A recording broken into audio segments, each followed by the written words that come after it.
Hello YouTubers! Well, what a contrast to last week. No poncho this week, short sleeves, absolutely boiling. It is actually now just starting to try and rain, but it was absolutely glorious sunshine and boiling hot on the way up here. So much so that I brought those out. Ooh. Sarah Connor, come with me if you want to live. Let's get stuck in. Okay, this is a nice one. Let's have a look, shall we?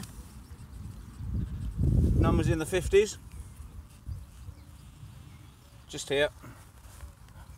As you can see, this ground is very smashed up by the horses, so I really don't feel like I can do any harm. It's already a right mess, so I'm not going to make it any worse. Right, okay, you are in here. Oh, little tiny bit of lead, very tiny flat bit of lead. Yeah, more lead, more history. Let's have some nice finds, please. Right, so I have Britannia facing me, but I haven't looked at the other side. It's still half in the clod. Booming signal in the 80s, good old copper. And I've worked hard for this. I'm going to show you later on how much blooming lead I've had. I've had about 7 lead targets in a row, and every single one of them has been a lovely target and just been a bit of lead. So we have Britannia sitting on her throne. It's quite thin. What have we got? What have we got? Ah, it's George V. George V. This must be a halfpenny. Halfpenny? Halfpenny? Halfpenny? Say it right, Max. Yeah, it's in very good condition actually. Loads of detail on it. Yeah, let's bring you up and give you a good old close-up. So there he is. There he is. And I deserve that. Hello, Georgie. All those bits of lead, and finally a coin, and a coin with lots and lots of detail on it too. So very pleased with that. Welcome to the party, George. You're most welcome. Okay, this was a bit of a mucky signal, a bit spitty and a bit cloudy, and then as soon as I had the topsod out, it cleaned up, and it's over here somewhere. Oh, it's over there. Oh, we're in here. Okay, very small. I'm quite hopeful. I like it when they're small like this. Often they can be little discs. Well, it is a disc, but it's a blooming washer. Oh, chunky little washer as well. Oops. Don't really mind losing those. It's actually a nut. And nuts to that. Right. This one is an absolute beauty, with the numbers just where I like them. Yep, I thought it was still in the hole. It did indicate that. 65s, going up to 70. Oh, yeah, even in these dry conditions, I think we've managed to pinch one. Yeah, that's looking very much like a Roman coin. And one that could have quite a bit of detail on it as well. Oh, that's a lovely little Roman. Really pleased with that. That sang out. The ground is still, it's got a bit of moisture down below, but it's nothing like what it was 6 days ago. Very dry and crusty on top, so I'm really pleased that it's picked that tiny little thing out. Let's have a close-up, shall we? Okay, this is quite difficult in the sun and the shadows, but I can see that, and I think you can see that too. That is a lovely little Roman emperor's head. So yeah, nice bit of detail on this one. On the other side, they dry out so fast when the sun's out, but there is a figure, and so with a little bit of careful cleaning we'll get quite a bit off that. But yeah, that's quite a nice detailed Roman, and in these drying out conditions, really pleased with that. Okay, I'm going to put my money on this one being tin foil, and I'm showing you this for a reason. Everybody talks about numbers in the 30s and how they can be good targets, which they can, but over here I find every single one, so far anyway, every single one that's been in the 30s has been some kind of tin foil or some kind of little foil wrapper thing, bit. Yeah, I can understand why the Americans like to notch those numbers out. Yes, they do have a small risk of missing something, but when you're in parks covered in that all day long, I should imagine you just can't tolerate it and you have to notch it. That's my theory anyway, for you American park hunters. Tell me if that's the truth or not. But yeah, you don't get too much of that out here, so I can tolerate it and I'll go for those 30s. But so far, every single one of them has been some kind of modern man-made bit of rubbish, usually foil related. A lovely signal, and I got quite excited. And then I saw it as soon as I lifted the plug, and I stopped getting excited. My old friend, I had 3 or 4 of these in one day once. A tarpaulin ring. That is not welcome back. Okay, we're in the sod, and with a kind of numbers, 65s, that we really like. I really like anyway. At least I think we're in the sod. No, we are. We're just a bit... Oh, there she is. A little off my pinpointer. A little low tone sweep. See if she excites herself a little now. Oh, it's a small one because it's still down here. Right, it's just fallen into this corner, this little crevice somewhere. Okay, it's you. Wow, this is a tiny, well, it looks like a stone, but it can't be a stone. Otherwise it wouldn't react like that. Do you know, I've no idea what this is. But it just looks like a little tiny stone. I really need to do a close-up so that we can decide whether this is trash or treasure. Okay, this is one heck of a mystery to me. There is a definite hole, a very rounded hole in there, and this is domed and kind of cracked on that side, almost like it dried out too quick. This is metal, this is not lead. It's the wrong weight, certainly the wrong colour as well. That funny little round blobject, blobject, I like that, that had a purpose, but what that purpose was is anybody's guess.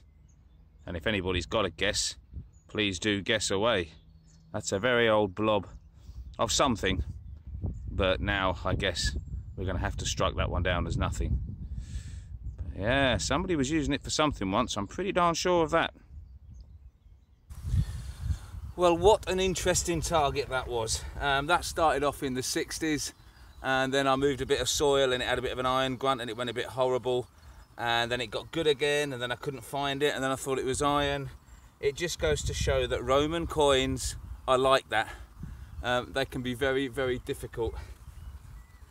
I've heard so many people with so many machines say it. Just there, look. Just there, as I moved stuff around, got the pinpointer, moved a bit of earth. Goodness knows how many times I've actually moved that in the ground. But it is absolutely 100% my second Roman coin of the day. Bit bigger than some of the other ones I've had as well. But yeah, proof positive that when you're on a Roman site, you can't stop if you hear a bit of iron grunt or something gets a bit iffy. You just got to keep going, because sometimes they just pop out to be the nicest little things you could ever imagine. Let's get it on close up and let's have a little look. Okay, so while the reverse isn't too fantastic, the obverse is absolutely lovely. There he is. There's our little Roman emperor. And he looks a bit different to most of the ones I've had out here. I think that's a different emperor.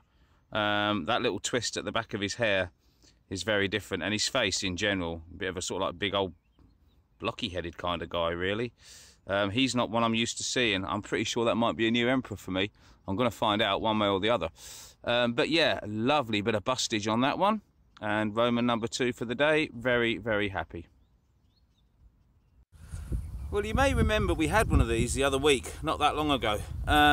It's one of those huge weights. It's very, very crude. The hole's off centre. I mean, it might have lost a bit of its shape, but it is a very old, crude weight. Probably would have been some kind of balancing weight, or it would have been used to weigh out precious stuff, find out the value of it. But that's a big old chunk of lead, but that's a really old weight. Yeah, you get those over here. Fantastic artifacts. Very heavy, very nice. Well, it's been a tough old day today. I've moved around a bit. I had a field area where I just kept getting lead. I moved. I had another one where I kept getting foil. And now I'm in the bullet casing territory. I'm glad I got those 2 Romans early on because it's been hard work since. Oh, and of course that big old lead weight. But we'll see if we can snaffle another goodie before the sun goes down. Okay, well it's been hard work, but this has got some promise. It's discish, roundish and crudish. Oh, and quite big as well. Oh, what are you? Oh, you could well be. Oh, you look like you got some aged. Oh, yeah, that looks like a head. Oh, I think it is. Do you know what? I think, yep, that's got to be. That's a bigger one with some nice detail. I think we have a Roman. I think we do have a third one of the day. Let me get this on close up really quick because I think this could be very, very nice. Okay, well I seem to be having a run of these at the moment. There is something on the back, but not very much. But check out the bust.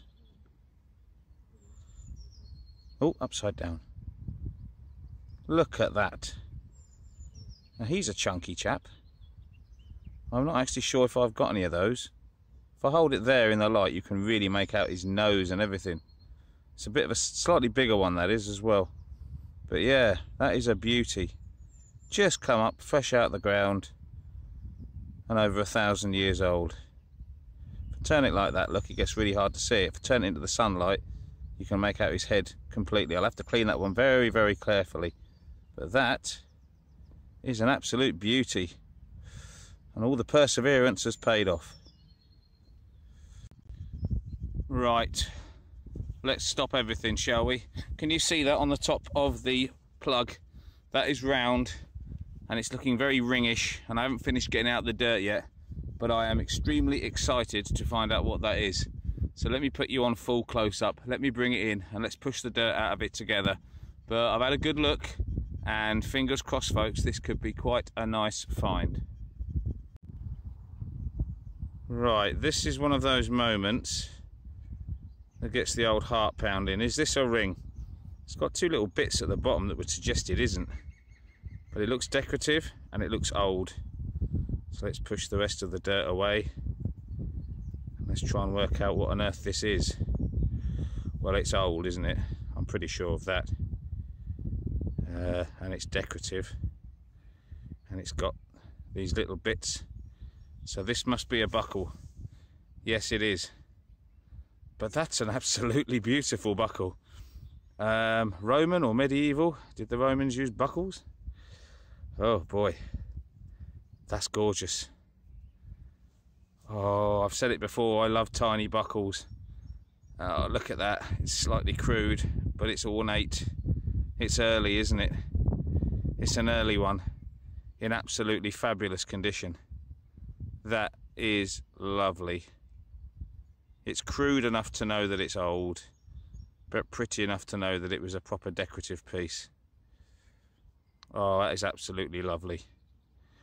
I think I might clean this up, get it ID'd, and I won't put this video out until I know exactly, but my guess is it's a medieval buckle. We've had a couple from over here, but neither of them was quite as pretty as this one. That is an absolute beaut. Absolutely lovely. I don't believe it. 2 of those in 2 hunts. Maybe it's time to go home and have some dinner, eh? Okay folks, so we have a positive ID. This is a little buckle of 1250 to 1400, and what an absolute little beauty it is. I enjoy finding coins and things as much as the next person, but that is a lovely little artifact. I'm so pleased with that. And in fact, this little bit here still moves. Look at that, can you see that? So there's a little piece of metal that's been bent round in the centre there, and it actually still moves. It's survived. So I'm chuffed to bits with that. What a lovely little artifact that is. 1250 to 1400. Okay, on that note, wherever you may be in the world, may I wish you good luck, happy hunting, and I will see you soon.